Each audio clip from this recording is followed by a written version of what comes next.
Hola a todos y a todas, soy Meyer Domínguez de Ubuverde y voy a presentaros brevemente la conferencia ambiental que hoy vamos a visionar, dentro de este ciclo de conferencias que se agrupan bajo el nombre Ecología y Sostenibilidad. En primer lugar, queremos daros las gracias a vosotras por el enorme seguimiento que este ciclo de conferencias ambientales en formato online está teniendo. También a nuestros compañeros de TV Ubu que hacen posible su realización técnica.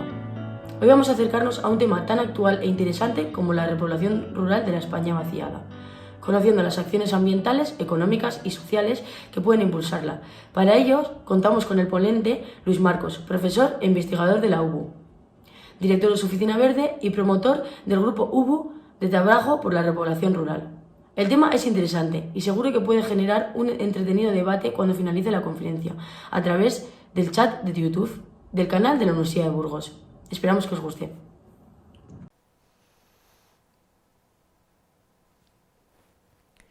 Hola, buenas tardes. Bienvenidas y bienvenidos a esta nueva conferencia de la Universidad de la Experiencia que tengo el placer de compartir con vosotros. Mi nombre es Luis Marcos, soy el director de la Oficina Verde de la Universidad y profesor de la Escuela Politécnica de la UBU. Y hoy vamos a plantear un tema que yo creo que genera bastante polémica e interés por parte, sobre todo dentro de los últimos años, y está relacionado con el problema de la despoblación. He titulado esta conferencia Acciones ambientales, económicas y sociales por la repoblación rural de la España vaciada. Es decir, ya hago una opción clara que opta por la repoblación, es decir, no vamos a resignarnos a que nuestros pueblos se queden vacíos y vamos a intentar ver cómo desde la posición ambiental, con iniciativas económicas, verdes y con apuestas sociales, podemos revertir ese envejecimiento y ese vacío de gran parte de las comarcas de la España interior. ¿Algunos de los puntos que vamos a tratar? Pues vamos a tratar de definir exactamente qué es la despoblación rural, porque a veces confundimos este término y hay otras cuestiones que están relacionadas, pero que no es exactamente despoblación rural, o por lo menos no es la misma despoblación rural que nosotros percibimos en nuestro territorio, en los pueblos de Castilla y León, de Aragón, de Castilla-La Mancha. Vamos a poner cifras, os voy a castigar entre comillas un poquito porque yo creo que son muy significativas y los datos nos van a ayudar a entender mejor este proceso, y luego vamos a ver cómo las administraciones han fallado estrepitosamente, las instituciones no han sabido afrontar este problema, y veremos acciones que se pueden realizar, como os decía, desde el punto de vista ecológico, desde el punto de vista social y también desde el punto de vista económico, y algunas experiencias motivadoras. Luego al final de la conferencia, pues ya sabréis que tenemos la oportunidad de compartir un debate, y yo creo que puede ser bastante interesante. Espero que os animéis a participar y que podamos sacar más ideas todavía de las que yo he intentado modestamente plantear en esta presentación. Bien, primero vamos a definir exactamente lo que entendemos por despoblación. Bueno, pues por despoblación vamos a entender la pérdida masiva de habitantes en un territorio, porque se mueren, porque envejecen o porque se desplazan a otros lugares. La despoblación supone, por tanto, la pérdida total o parcial de los habitantes de un lugar. Y los motivos pueden ser muy variados. Se pueden producir porque los jóvenes se van, porque hay más atracción de empleo a otros lugares. Luego comentaremos estas cosas. Y la despoblación lo que provoca es la inmigración y bajas tasas de natalidad que acaban conduciendo a un envejecimiento de los habitantes que no emigran, y lo cual genera el declive demográfico de estos territorios. Bien, son definiciones con las que podemos estar un poquito de acuerdo, ¿no? Más aspectos. Vamos a diferenciar despoblación rural de despoblación urbana, porque es cierto que muchas ciudades también pierden población. Pueden perder población porque a lo mejor la vivienda es muy cara y la gente se va a vivir a los alfoces, a los municipios del entorno, como pasa en las grandes capitales, y también las ciudades pueden convertirse en lugares un poco inhóspitos para vivir, y entonces la gente se va de la ciudad y busca entornos más agradables, también en las periferias de las ciudades, en zonas residenciales, unifamiliares, etcétera. Diferenciamos despoblación rural y urbana. Normalmente la despoblación urbana reduce la población de la ciudad, pero no pone en cuestión la viabilidad demográfica de la misma, mientras que la despoblación rural sí que puede conducir a la desaparición de esos pequeños núcleos de población. Más aspectos. Muchas veces oímos en los medios de comunicación, bueno, en Castilla y León hay más de 1000 localidades que tienen menos de 100 habitantes, y eso es un signo de despoblación. Bueno, puede que sí o puede que no. Hay localidades que siempre han tenido muy poca población, muy pocos habitantes, son núcleos pequeños por el proceso por el que surgieron, normalmente en el centro de España por el proceso de la repoblación pues en la Alta Edad Media, y nunca han tenido mucha gente. Entonces, bueno, que sigan teniendo poca gente no quiere decir que estén despoblados.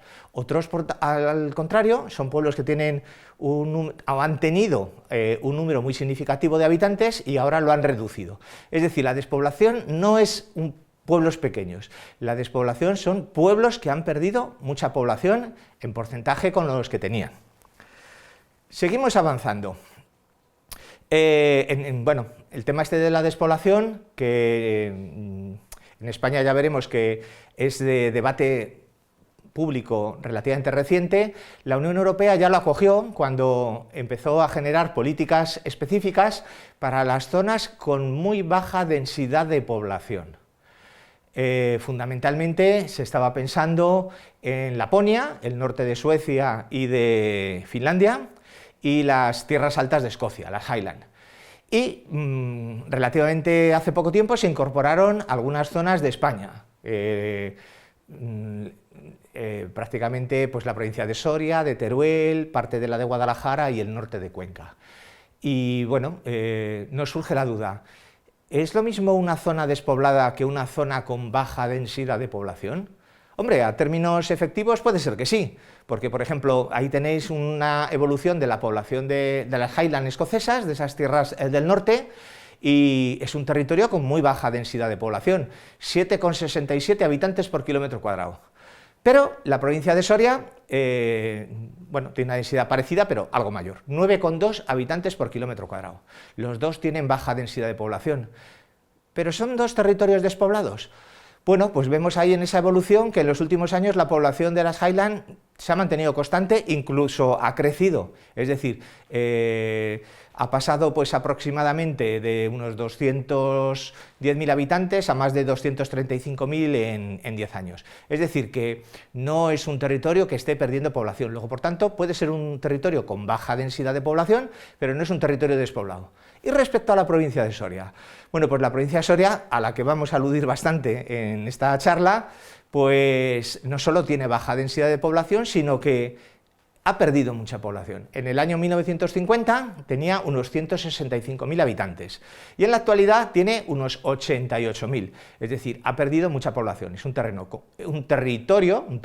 una comunidad en el cual hay baja densidad de población, pero además hay pérdida de población. Y la pérdida de población tiene unos efectos devastadores, aunque también es verdad que las políticas que son interesantes para las zonas con baja población pueden en algunos casos también ser positivas para las zonas con despoblación. Bien, seguimos. La despoblación. Bueno, la verdad es que en España se ha empezado a hablar a nivel de medios de comunicación, pues de la despoblación, a raíz del libro que publicó Sergio del Molino de La España vacía, un libro publicado en el 2016 y que bueno, pues generó interés por estas cuestiones, de tal manera que bueno, pues hemos visto que incluso uno de los ministerios del Gobierno de España, el Ministerio de lo que era Ministerio de Medio Ambiente, ahora Ministerio de Transición Ecológica, se ha convertido en Ministerio de Transición Ecológica y Reto Demográfico. Y el debate sobre la España vaciada, que es como finalmente a nivel popular se conoce a estos territorios del centro de la península, pues ocupa el debate cotidiano, ¿no? Incluso pues se han celebrado movilizaciones muy significativas con este tema. Y bueno, ¿es que ahora se está agudizando la despoblación? No, la despoblación en la España vaciada la hemos experimentado fundamentalmente de los años 50 a los 80. Ahí se produjo el fenómeno despoblador más intenso, como vamos a ver a continuación. Y desde entonces se produce una despoblación, una pérdida de población, pero más paulatina.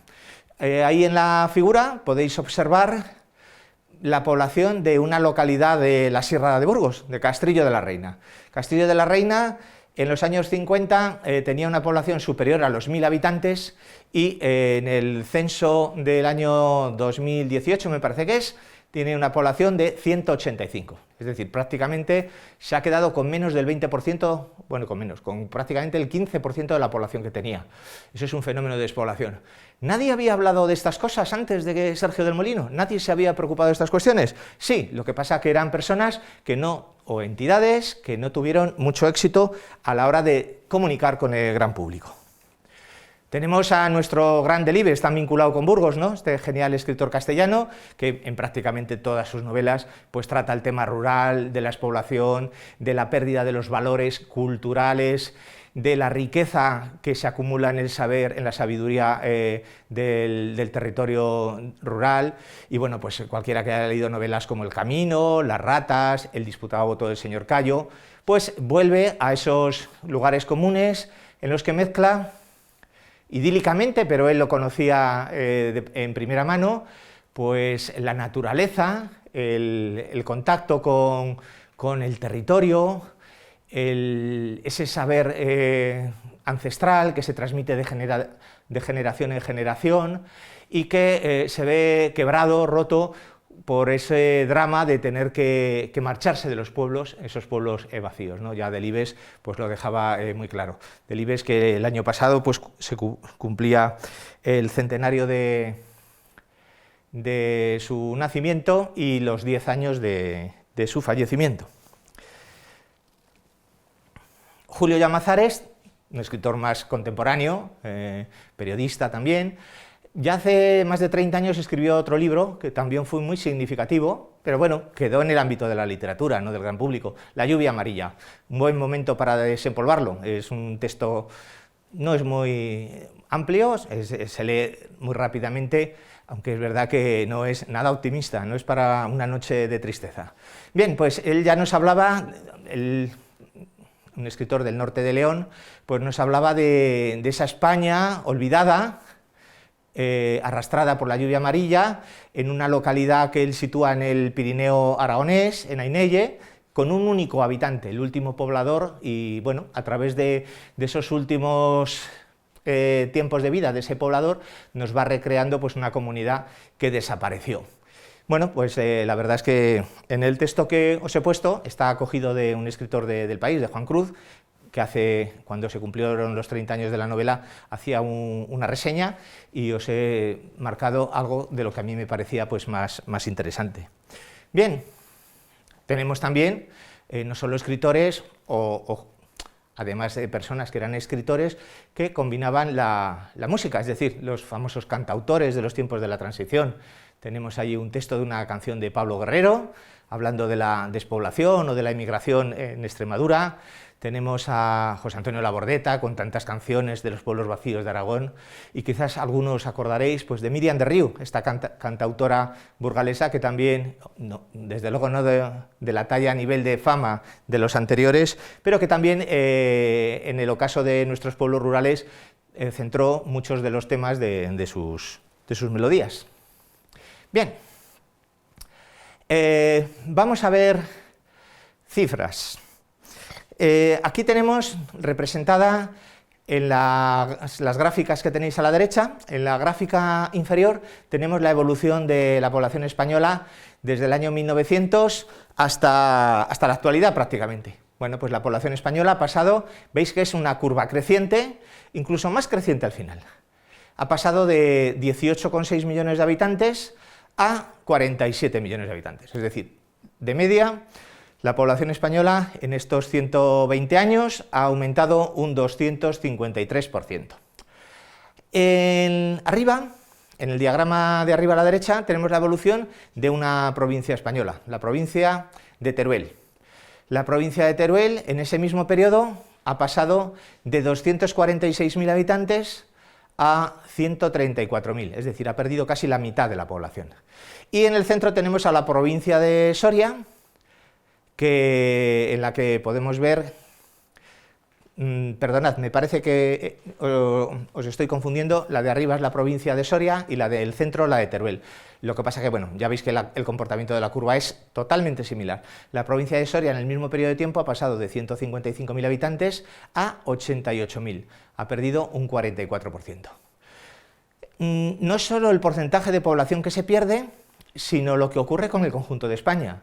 Soria representaba en 1900 casi el 1% de la población de toda España, el 0,83%, y en la actualidad pues, representa menos del 0,19%. Y a Teruel le pasa algo similar.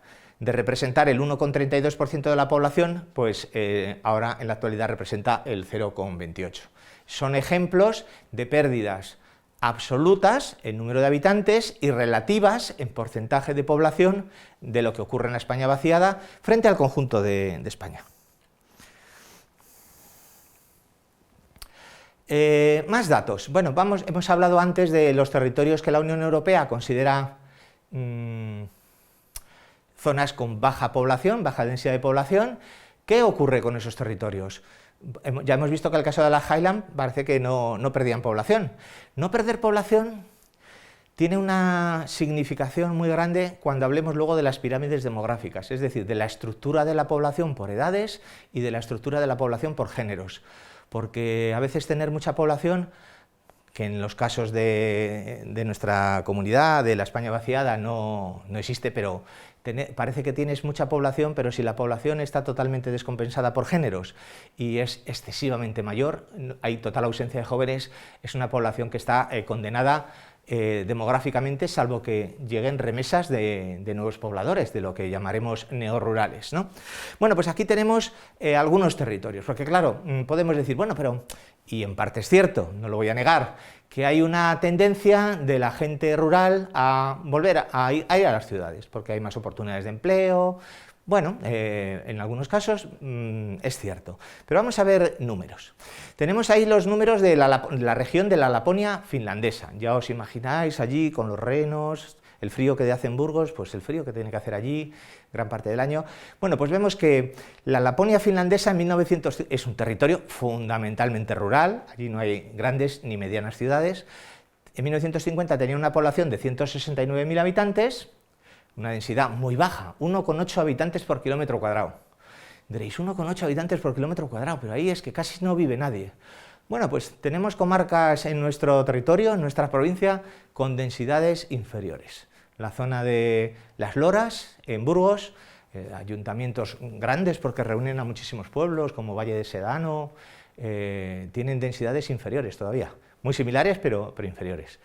Bueno, pues os decía que la Laponia finlandesa ha pasado de 169.000 habitantes en 1950 a 181.000 en 2015. Es decir, a pesar de ser un territorio rural e inhóspito, no ha perdido población, sino que la ha ganado.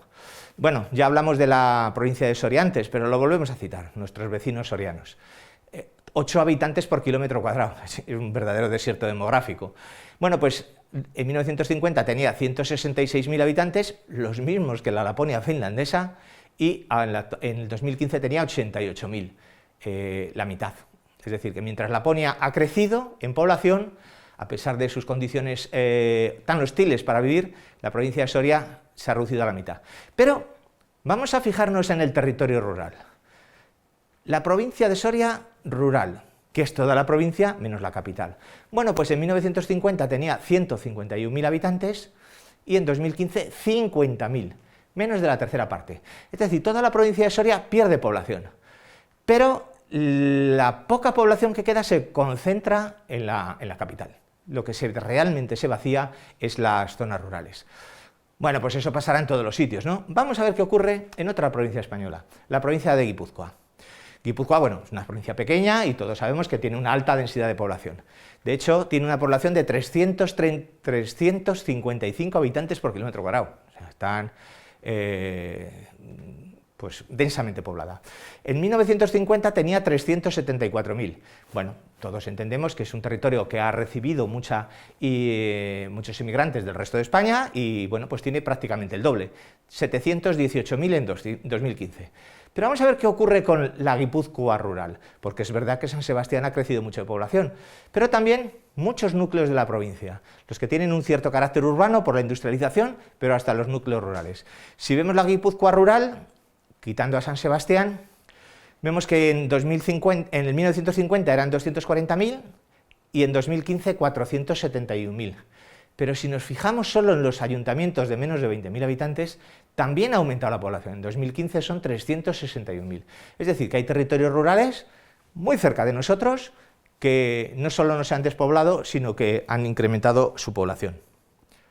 Bien, y bueno, pues si vemos, aunque solo sea una pincelada visual, a estos dos mapas, que representan la densidad de población, la variación entre los años 1960, el de arriba, el mapa de arriba, y 2018, el mapa de abajo.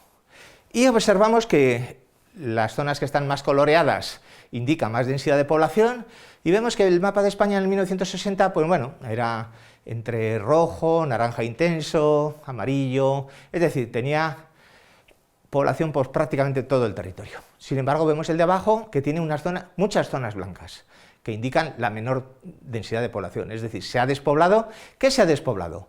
Bueno, vemos que las zonas costeras mantienen e incrementan la población, lo mismo ocurre con las grandes ciudades, el corredor del Ebro, todo el entorno de Madrid, el corredor también del Guadalquivir, y que es precisamente esa especie de donut vacío que queda en el interior de España, Castilla-León, Aragón, Extremadura, Castilla-La Mancha, los territorios que han experimentado esta pérdida de población.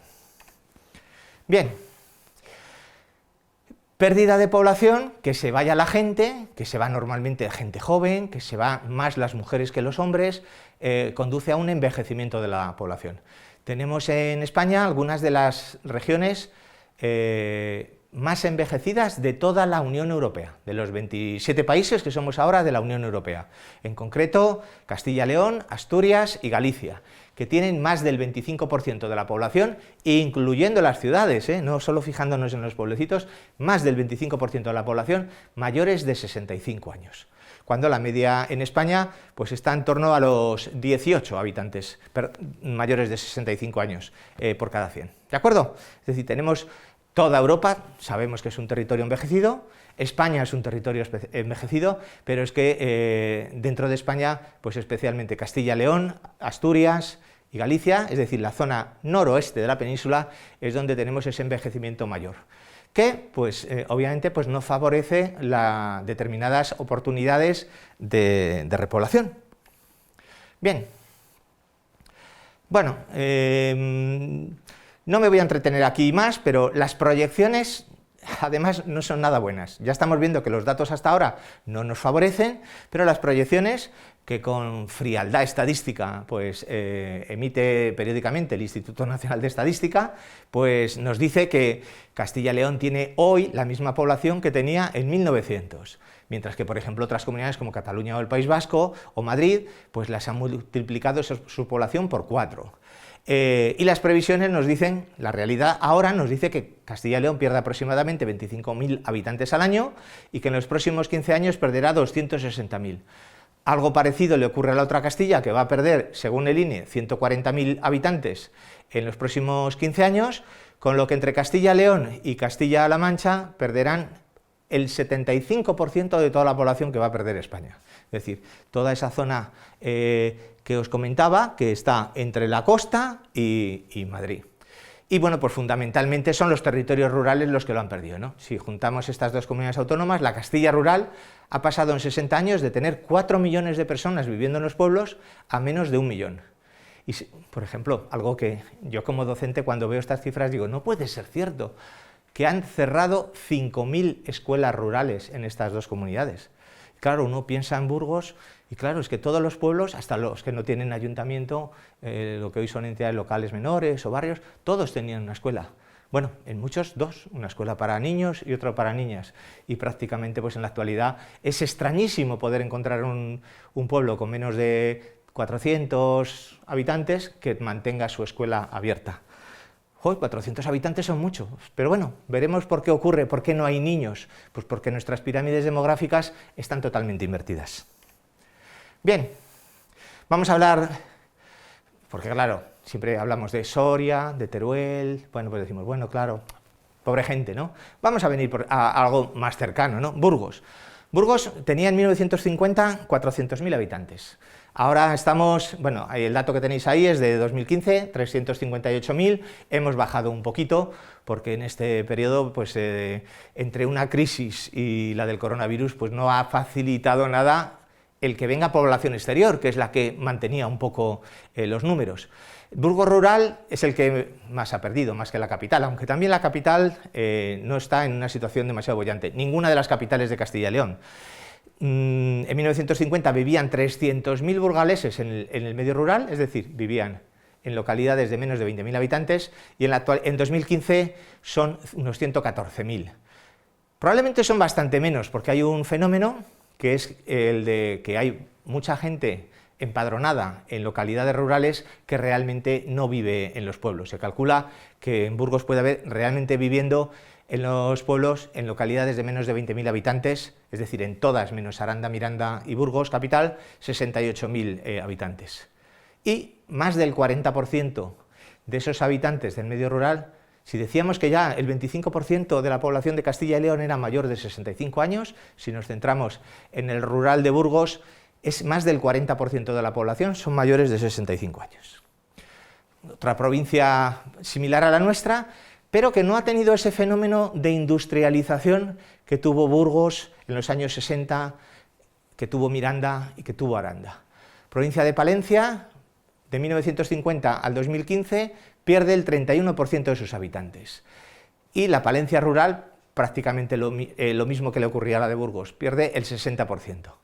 De tener 193.000 habitantes en el medio rural de la provincia de Palencia en 1950, ha pasado en el 2015 a unos 80.000. En este mismo periodo la población española aumentó un 70%.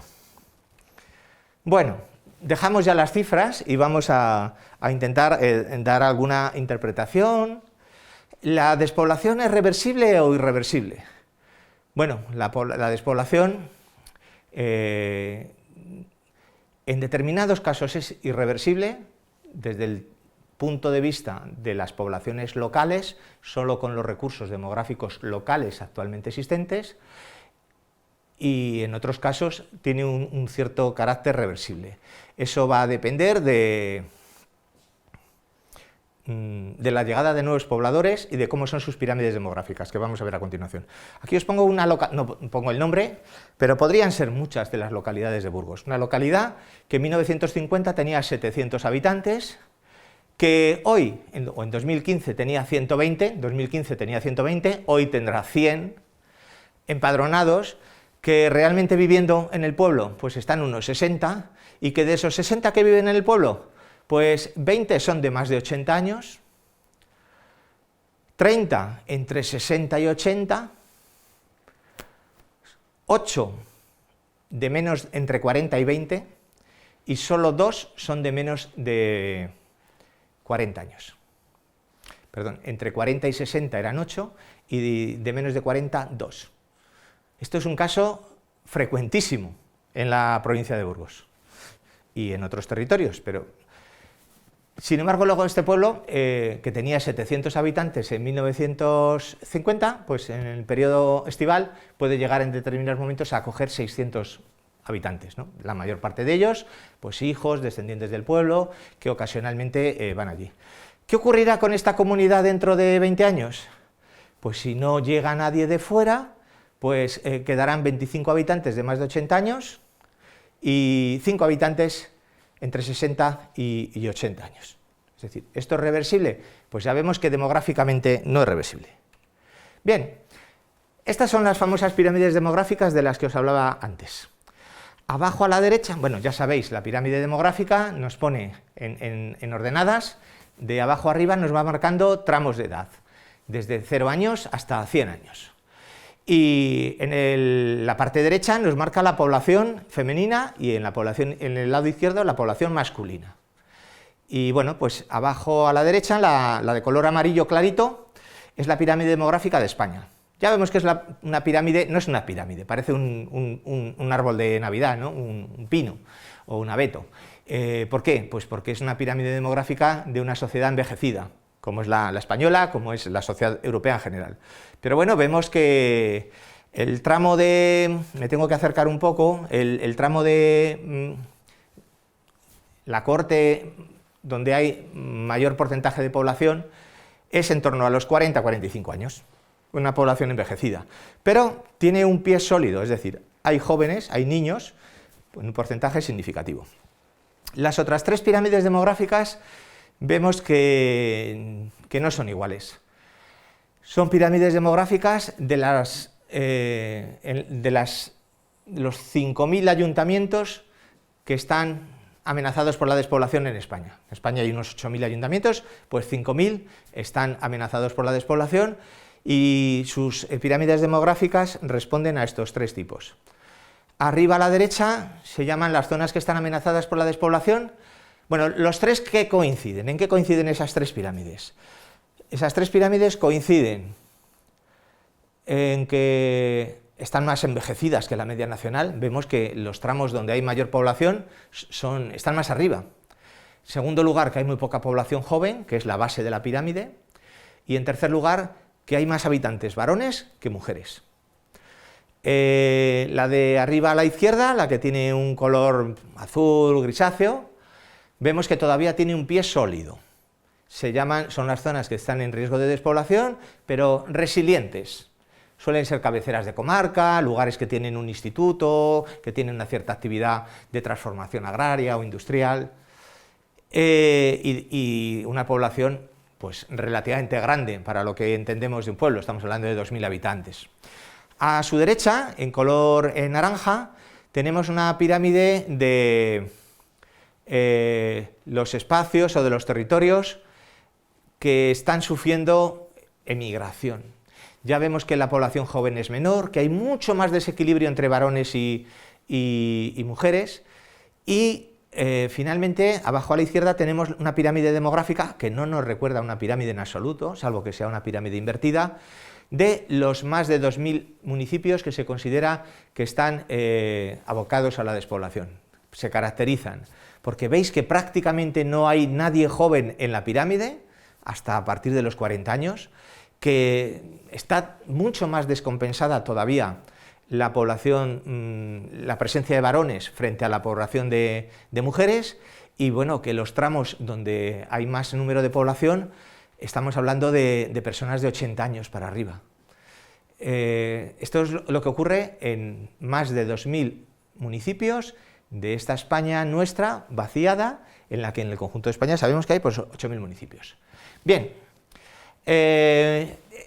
estos espacios de población, estas localidades de las que hemos comentado antes, pues no se considera que están en riesgo irreversible si no hay ningún proceso de cambio, y bueno, pues que tienen muy poca población joven o ninguna, la población masculina duplica la femenina y los tramos de edad más frecuentes, pues como os decía, están por encima de los 80 años, es decir, tienen una situación cuya viabilidad demográfica reside exclusivamente en la repoblación, en que vaya gente, no en ellos mismos que no se vayan, porque ya desgraciadamente pues solo pueden ir pues al lugar donde se descansa de forma permanente.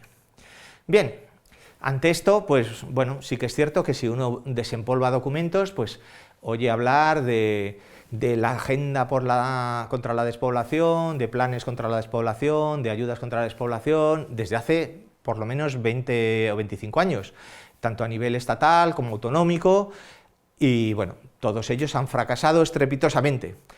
Han fracasado estrepitosamente y nos llama la atención una situación, que sin embargo el territorio rural teóricamente es el que más dinero ha recibido, teóricamente, sobre todo fundamentalmente en inversiones al sector agropecuario, ¿no?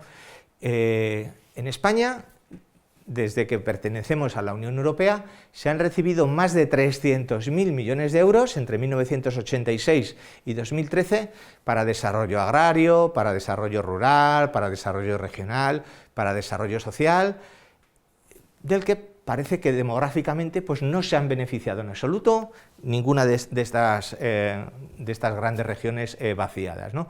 300.000 millones de euros, mucho dinero. Bien, la emigración, pues, la despoblación, pues, se basa en esa emigración de los jóvenes, en una mayor emigración de las mujeres y, por tanto, en una caída también dramática de la natalidad, que además condiciona que las generaciones que tenían que sucedernos, pues no van a estar presentes. Y bueno, voy a avanzar un poquito, porque estas diapositivas ya veis que tienen mucho texto, lo he resumido en lo que os he contado anteriormente, y nos vamos a ir a otro escenario, porque la charla, aunque teníamos que contextualizar un poquito lo que es la despoblación, nos habla de acciones ambientales, acciones económicas y acciones sociales. ¿Qué acciones? Bueno, hablamos de acciones ambientales porque precisamente el medio rural, el territorio de esa España vaciada, tiene los elementos, tiene los argumentos, tiene los recursos para afrontar algunos de los principales retos que tienen nuestras sociedades fundamentalmente urbanas, industriales, consumistas. Bueno, si os acordáis de algunas de las charlas que compartimos al principio de esta Universidad de la Experiencia, pues hablábamos del cambio climático generado por el calentamiento global, hablábamos de la pérdida de biodiversidad, hablábamos de la contaminación y hablábamos del crecimiento imparable de la producción de residuos, fruto del consumismo y de que tenemos una economía que no es circular, sino que es lineal. Extraemos recursos, fabricamos cosas, las usamos y las tiramos, quizás os acordéis, ¿no? Bueno, pues el territorio rural nos ofrece alternativas para todas estas opciones. Luego, bueno, debieran de ser elementos que nos ayudaran a dignificar la vida en el medio rural y nos ayudaran a generar alternativas económicas viables por los servicios que prestan el territorio rural para luchar contra el cambio climático, para proteger la biodiversidad, para vivir en un ambiente menos contaminado y para gestionar los residuos de una forma más sostenible. Eso, desde mi punto de vista, es uno de los hechos más claves y, sin embargo, no está todavía beneficiando a la repoblación. Bien, estaba hablando de esos 4 retos. El medio rural es además el lugar, el territorio del que obtenemos nuestros alimentos a través de los cultivos y nuestros alimentos a través de la ganadería, y recursos a través de la minería, a través de la explotación de los montes. Es decir, el territorio de la España vaciada genera muchas opciones. De hecho, ahora a algunos nos preocupa la circunstancia de que, bueno, estamos hablando de un territorio del que obtenemos todos los recursos, el agua, el aire limpio, los bosques sumen el CO2 e intentan compensar ese calentamiento global, son los refugios de la biodiversidad, donde están las especies más amenazadas, donde están los lugares más limpios.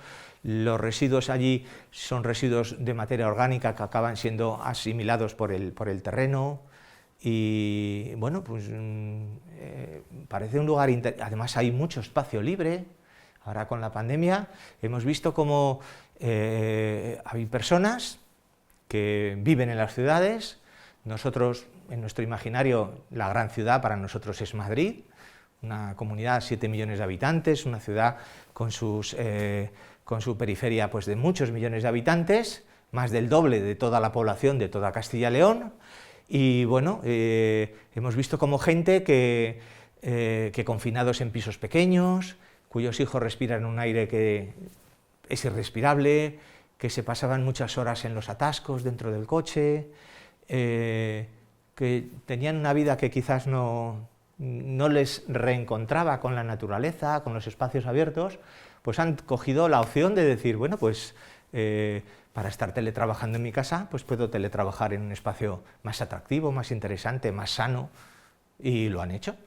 Es decir, que la vida en el medio rural no tiene que ver nada con la vida rural que vivieron nuestros abuelos, ni tampoco en las ciudades, pero vemos que hay posibilidades y hay recursos para tener una vida más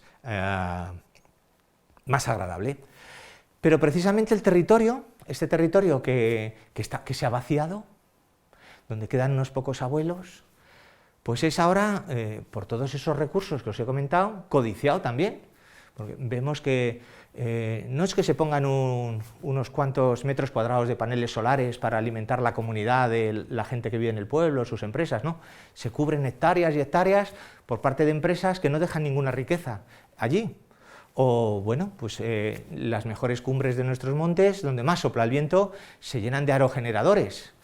O vemos empresas que llegan de fuera a instalar grandes macrogranjas que contaminan el territorio, generan poquísimos puestos de trabajo y acaban cerrando a las granjas locales. O se hace una producción agroindustrial de alimentos que no tienen nada que ver con lo que demandaría una alimentación saludable. Es decir, los territorios de la España vaciada pueden ser codiciados para intereses ajenos a lo que necesita la población local, que tienen que controlar su territorio y tienen que ser los beneficiarios de la riqueza que puedan generar. Bien, vamos a ir un poquito deprisa porque me he enrollado un poquito. Bueno, ya os digo, ahí tenemos la diferencia entre una ganadería ecológica, una ganadería industrial, a la que desgraciadamente todavía la mayoría comemos, de ese tipo de, entre comillas, alimentos. La ley de adaptación al cambio climático y la ley de cambio climático está hablándonos de muchas actuaciones que son beneficiarias para el territorio rural, luego por tanto oportunidades para el empleo y oportunidades para las empresas y las poblaciones rurales, con la fijación de CO2 en proyectos de compensación. La Unión Europea nos está marcando en el New Green Deal, en el nuevo Pacto Verde, muchas iniciativas que casi todas ellas, su lugar idóneo para prosperar es el territorio rural, y en concreto pues nos habla de una que es de la granja a la mesa. Nos está hablando de una alimentación mucho más saludable, nos está hablando de ganadería extensiva, nos está hablando de una agricultura sin plaguicidas y sin fertilizantes, una agricultura mucho más sana, que obviamente es en el territorio rural y controlada por los propios pobladores locales donde tiene su interés. En esta diapositiva lo veis bien claro, lo que nos está hablando la Comisión Europea es de que para el 2030 vamos a tener que reducir el 25% de todos nuestros usos de fertilizantes y plaguicidas, y el 25% de la alimentación tiene que provenir de alimentos ecológicos. Los espacios naturales, obviamente, pues no les vamos a encontrar en el Espolón, aunque sea un parque muy atractivo para los burgaleses, sino que los vamos a encontrar en plena naturaleza, en el campo. Esa economía circular de la que os hablaba, que se puede desarrollar perfectamente en el territorio rural porque los materiales son más fácilmente transformables por la naturaleza que los materiales tecnológicamente duros que utilizamos en las ciudades y en las industrias. Infraestructuras verdes que pueden hacer las ciudades e incluso las comunidades donde vivamos mucho más atractivas y mucho más saludables y mucho más beneficiosas para el planeta. Soluciones basadas en la naturaleza. ¿Qué quiere decir eso? Que cuando hagamos cualquier intervención, pues estemos pensando cómo lo haría la naturaleza, no cómo lo haríamos nosotros, los ingenieros, los urbanistas, los químicos, los tecnólogos, no, cómo resolvería el problema que queremos resolver la naturaleza, y encontraremos soluciones mucho mejores para nosotros y para el medio ambiente. Y hablaríamos también de soluciones o de alternativas económicas y sociales. Voy a ir terminando. Tenemos aquí algunas ideas, medidas institucionales, medidas que tienen que ver con el empleo público, por ejemplo. ¿Por qué los empleados públicos no pueden vivir, si quieren, en el medio rural? ¿Por qué los contratos, por ejemplo, de los profesores o del personal sanitario, social, etcétera, que trabaja en el medio rural, tienen esa duración tan breve, tan efímera, 6 meses, 8 meses, un año? Bueno, tendrían que ser contratos que permitan arraigar a las familias de 5 años, que permitan un conocimiento de los pobladores locales y esos empleados públicos. Estamos hablando de poner el patrimonio público que existe en nuestros pueblos al servicio de la repoblación. Conocemos muchas casas vacías, muchas casas hundidas, pero cuando alguien quiere ir a un pueblo, pues es muy difícil que alguien le alquile algo o que tenga una opción de arraigo porque no hay un interés y una preocupación por poner al servicio de la repoblación todos los recursos que existen. Y os voy a comentar pues 3 o 4 experiencias desde mi punto de vista, motivadoras y próximas, que nos manifiestan que el tema de la repoblación rural pues es algo real, ¿no? Por ejemplo, todas tienen una página web que podéis visitar, aquí en concreto la Asociación Ábrego de la provincia de Burgos, que se dedica pues, a actividades culturales, actividades de repoblación ecológicas, a formar en oficios que parece que han desaparecido pero son más necesarios que nunca, y sobre todo a trabajar en la cultura, en la economía, en la identidad rural. Están aquí en Burgos y la verdad es que hacen muchísimas actividades relacionadas, gente joven además, con nuestros pueblos, viviendo además en nuestros pueblos. Tenemos también una experiencia que os quiero comentar de unas chicas de Zaragoza que hicieron el año justo anterior a la pandemia un recorrido a Santiago de Compostela desde Zaragoza, atravesaron toda la provincia de Burgos y bueno, pues atravesaron también Cantabria, Asturias, Galicia, La Rioja, describiendo experiencias, son comunicadoras y describieron experiencias de empleo joven en el medio rural, con iniciativas saludables, sostenibles, solidarias, y bueno, en su página web podéis ver esas experiencias porque además, como os digo, son muy buenas comunicadoras, grabaron vídeos, grabaron mucha información y bueno, pues hay muchísima gente, nos pensamos que no hay nadie viviendo en el medio rural, salvo los últimos resistentes, y no, hay muchísima gente joven que ha ido allí y vive súper feliz. Otra experiencia es la de El Hueco, de Soria. Nació como un espacio de coworking, de emprendedores jóvenes que querían ir a Soria a trabajar de muchas cosas y ellos los acogían, y luego generaron una feria que se conoce como Presura, que es la feria de la repoblación rural, que se celebra todos los años en Soria, donde se juntan miles de personas. Sí, ya sé que este año pasado no se han juntado miles de personas, y que este probablemente tampoco, pero esperamos que pronto puedan hacerlo, para conectar algo muy importante.